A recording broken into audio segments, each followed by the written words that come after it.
Dane, a little later in the conversation, we want to really dissect the climate debate and talk about myths and talk about realities. But now we are seeing a summer of extreme fires, right? We're down in Tennessee, and supposedly we've gotten a lot of smoke that came from Canada, just a huge distance, right? You live in California. You've seen the snowmageddon of 2023. What are these things that we're observing? Is this weather? Is somebody pushing buttons? What is really going on? This definitely is not anything that can be considered natural or cyclical. So in regard to the U.S. West Coast, let me start there first, and I'll get to Canadian fires after. But what we have is we had the scheduled weather as we started the winter of 2022, 2023 was scheduled to be more of the same, more protracted drought, more cutting off the precipitation, because the winter of 2021, 2022, where I live on the east side of Lake Shasta, we literally had zero precipitation for the entire winter. From the end of December to the start of April, we had nothing. And that's in a region over that period where we should have received 50 plus inches of rain. We got nothing. Same was scheduled for this last winter, but someone changed the schedule. Someone changed the script, and we got the quote snowmageddon scenario of chemically nucleated snow. And I'm not guessing. We can hear these aircraft outside when these events are ongoing. Snow often starts at 40 or 45 degrees. The temperatures of the surface begin to lower because this chemically nucleating element, and we're testing the precipitation, so we're not guessing, it creates a very cold to the touch material, much like dry ice. Again, that's a material that is unnaturally nucleated as well. So it did immense amount of damage to the already dead and dying forest.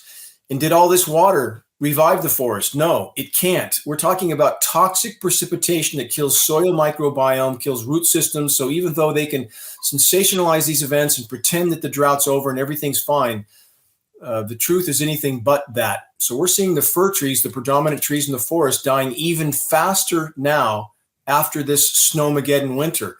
And that's what media won't talk about, official agencies won't acknowledge. So now let's transition to the fires, because the same thing is happening all over Canada, Siberia, and countless other locations around the globe. So we still have dead and dying forests. We have toxified soils, dead soil microbiome, root systems that are dying, trees that are dying. And that sets the template for climate engineering for the fires, because of climate engineering, I should say, to incinerate forest. And why would the climate engineers want to incinerate forest? Because it's a last-ditch desperate effort to mask some of the runaway thermal energy buildup on the planet, much of it accelerated by climate engineering. But in their mentality, their form of thinking, like the pharmaceutical industrial complex, to mask the symptom while using weather as a weapon the entire time and trying to obscure from public view the severity of damage being done to the planet. So climate engineering in regard to the fires, again, killing the trees from the roots up, killing the trees from the top down, because climate engineering is destroying the ozone layer, John. John, do you notice how intense the sun feels on your skin, on your car surface, inside your car? Have you noticed that? We talked about this. As a matter of fact, Dane, I'm no stranger to heat. I've spent a lot of time in southern countries. The way the heat feels this summer is almost indescribable. It's such a stuffy. It's like you're trapped in a sauna. That's how it really feels like. It's very, very intense and very, very tiring, by the way. A lot of people say this. So yeah, we feel the intensity. So that's killing forest foliage from the top down. We have all these particulates being dispersed by jet aircraft. These are electrically conductive particulates, which tends to build up more static energy in the atmosphere, which creates more dry lightning. They're desiccant particles. We know aluminum's a desiccant, which absorbs atmospheric relative humidity. So we end up with much more dry lightning.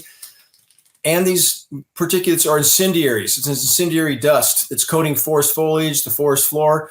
So from every conceivable direction, without question, climate engineering is setting the template for these fires to burn with such ferocity. And as of Monday of this week, there were 560 uncontained wildfires in Canada. Siberia is in a similar condition. We have Greece burning. We have Italy burning. There's countries all over that are in flames right now. Other countries in the southern hemisphere that have incinerated in years past, like Australia, now they're undergoing the flash freeze snowmageddon in places there too, which again confuses the population as to the true damage done. If you can create a sensationalized headline of unusual cold or snow, like John, you've seen these headlines of snow in parts of the Middle East or Egypt for the first time ever. You've seen those kind of headlines, correct? Of course, yeah. And that really sways people's opinion. They think, well, how could there be a thermal energy buildup on the planet if this snow is occurring on the pyramids, for example? And that's exactly the kind of sensationalized headlines they want, but that's not a natural frozen material event.